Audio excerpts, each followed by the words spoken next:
Make your next design project more dynamic and attention-grabbing by using animations. To animate an object, simply select it and then choose Add Animation in the right side settings panel. You can choose from more than 70 animations.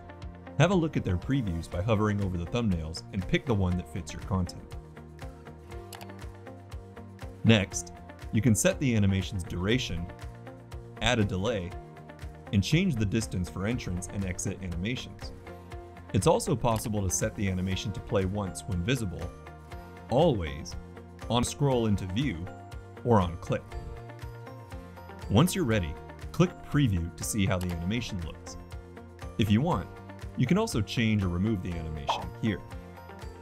Quick tip: you can also animate multiple objects together.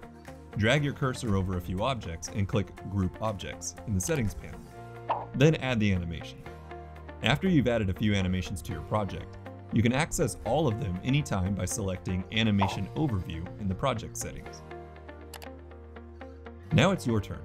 Make your content stand out by adding animations in Prezi Design.